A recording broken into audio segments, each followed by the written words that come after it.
Tema hari ini tentang perlukah bertanya kepada Tuhan dalam setiap langkah kita, yang terambil dari ayat pokok 1 Samuel 23 ayat 2, 4, dan 12. Dan nanti kita baca salah satu ayat saja di poin berikutnya yang berkaitan dengan tema hari ini.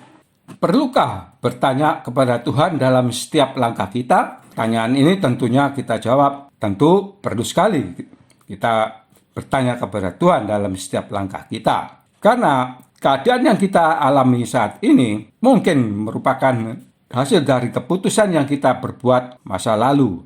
Untuk itu kasih Tuhan kita perlu bertanya kepada Tuhan dalam kehidupan kita, terlebih yang kita akan hadapi untuk masa yang akan datang.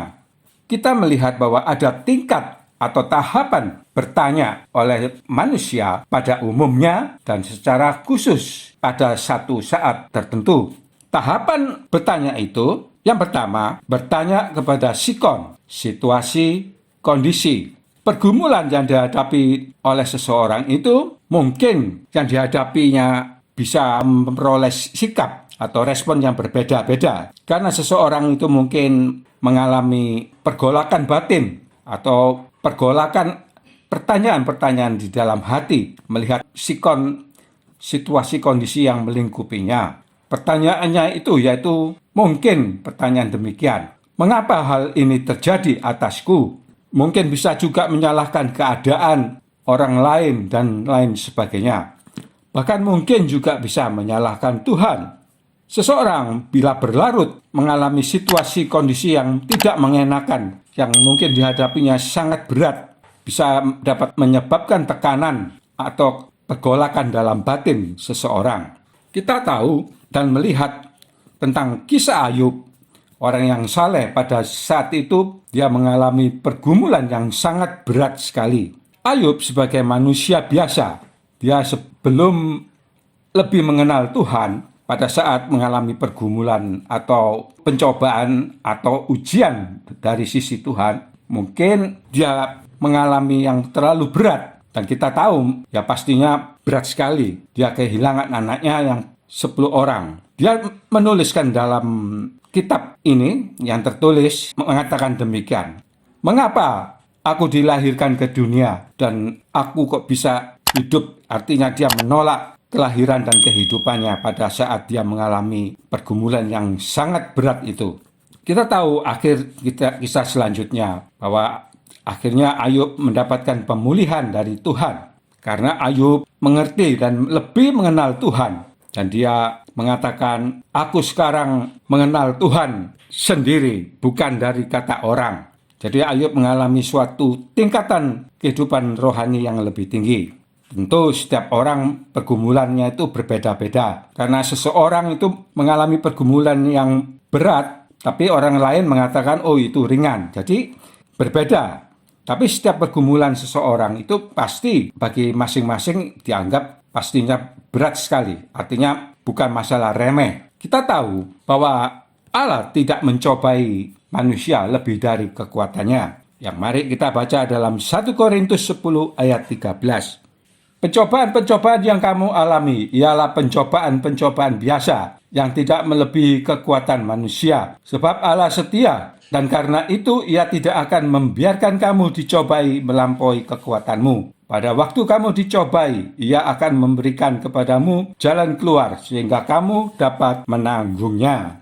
Dalam ayat ini, kalau kita melihat cobaan dari sisi Tuhan ada merupakan suatu ujian. Tuhan mau supaya seseorang mengalami pembaharuan atau kehidupan rohani yang lebih naik level lagi ya. Jadi dari sisi Tuhan dianggap sebagai ujian. Karena Allah tidak mencobai seorang pun. Karena Allah tidak bisa dicobai juga. Tuhan pasti memberikan jalan keluar. Kemudian tahapan kedua, bertanya kepada diri sendiri. Bertanya kepada diri sendiri sebagai suatu introspeksi atau koreksi diri memang perlu. Karena kita mengoreksi mungkin ada yang salah. Dan kita membuat koreksi supaya kehidupan itu lebih baik lagi ke depan. Seseorang dalam pergumulan kadang itu bisa membenarkan dirinya sendiri. Mungkin bertanya, mengapa ini bisa terjadi? bukankah aku ini sudah baik, dan lain sebagainya. Karena bertanya tanpa kita ketahui jawaban sendiri bahwa Tuhan sepertinya tidak menolong kita, mungkin bisa mengandung kemarahan, meluapkan emosinya. Oh kok begini, mengapa keadaanku seperti ini, begini. Ada juga sebaliknya, permasalahannya itu atau pergumulannya itu dipendam sendiri, sehingga menjadikan dirinya tidak baik. Untuk itu kasih Tuhan, jangan kita lepaskan Tuhan.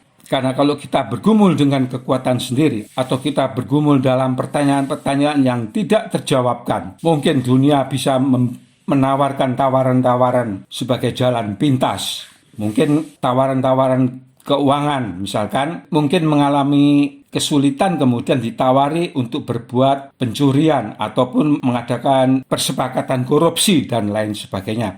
Jadi tawaran-tawaran jalan keluar dari dunia yang tidak sesuai firman Tuhan itu harus kita tolak. Untuk itu sebagai pertanyaan kepada diri sendiri, kita perlu evaluasi dan kita perlu mempunyai juga rencana ke depan yang proaktif. Jadi Tuhan mau supaya kehidupan kita bertanya kepada diri sendiri pada saat mengalami sesuatu atau dalam setiap langkah kita, atau pada saat kita mengambil suatu keputusan, kita perlu mempunyai suatu perhitungan atau perencanaan. Untuk itu kasih Tuhan, kita boleh berencana dan kita boleh bertanya kepada diri sendiri apa yang harus dilakukan dalam menghadapi pergumulan. Karena suatu perencanaan itu baik-baik aja untuk ke depan. Tapi yang salah kalau kita merencanakan sesuatu, kalau kita mengandalkan kekuatan diri kita sendiri, atau bahkan mungkin kita mengandalkan orang lain. Mari kita baca dalam Yeremia 17 ayat 5. Terkutuklah orang yang mengandalkan manusia, yang mengandalkan kekuatannya sendiri, dan yang hatinya menjauh daripada Tuhan. Manusia mempunyai rencana, tetapi Tuhan mempunyai keputusan dan kehendaknya yang terbaik. Kemudian, dan yang terpenting dan yang khusus, tahapan bertanya. Yang ketiga, bertanya kepada Tuhan. Yang ayat pokoknya dalam 1 Samuel pasal 23 ayat 2. Kita baca satu ayat ini saja.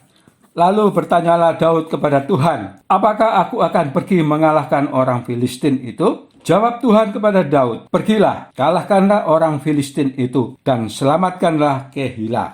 Dan kekasih Tuhan bisa baca di ayat selanjutnya yang sama dan mirip tapi beda dalam arti kondisinya di dalam ayat yang keempat dan yang ke-12. Keberhasilan Daud sebagai Raja Israel selalu bertanya kepada Tuhan dalam setiap langkah yang dia ambil. Meskipun kita juga tahu bahwa Daud juga pernah jatuh dalam dosa karena dia tidak bertanya kepada Tuhan. Tapi kita melihat bahwa Daud adalah orang yang berkenan kepada Tuhan, karena pada saat dia jatuh dalam dosa, dia bertobat. Dan untuk saat ini kekasih Tuhan, kita bisa berhati-hati atau kita bertanya kepada Tuhan dalam setiap langkah kita. Karena dalam perjanjian baru, Tuhan menolong kita. Tuhan menyertai kita oleh Roh-Nya yang kudus dalam kita, dalam menjalani kehidupan ini. Jawaban Tuhan sebagian besar dapat kita tahu dari firman Tuhan yang tertulis, yaitu Alkitab. Jadi kalau kita bertanya kepada Tuhan, tentu jawabannya itu sudah kita dapat terima di dalam Alkitab. Artinya, kasih Tuhan, di dalam Alkitab tertulis apa yang Tuhan kehendaki atau yang Tuhan melarang apa yang kita akan berbuat. Jadi Tuhan dalam firman-Nya sudah lengkap tertulis di dalam Alkitab. Untuk itu, kasih Tuhan bisa baca Alkitab secara teratur per hari. Kita tahu bahwa jawaban Tuhan ada di dalam Alkitab. Maka sebagian kecilnya itu jawaban Tuhan bisa didapatkan dari lainnya. Bisa lewat orang lain, keadaan, ataupun suara Tuhan secara langsung yang kita dapat. Tuhan mau bahwa kita menyerahkan kehidupan kita, apa yang kita ambil, dan kemudian kita serahkan hasil atau keputusan menurut kehendak Tuhan. Seperti dalam Matius 6 ayat 10, datanglah kerajaanmu, jadilah kehendakmu di bumi seperti di surga. Sebagai penutup, mari kita baca dalam Ayub 31 ayat 37. Setiap langkahku akan kuberitahukan kepadanya. Selaku pemuka, aku akan menghadap dia. Sebagai pemuka dalam ayat ini, dalam terjemahan bebas lainnya, yaitu sebagai pangeran. Sebagaimana Ayub dan Daud dalam setiap langkah kita, juga kita bertanya kepada Tuhan. Untuk itu kita sebagai anak-anak Allah, kita sebagai pangeran, sebagai anak raja semesta alam. Amin. Tuhan Yesus memberkati.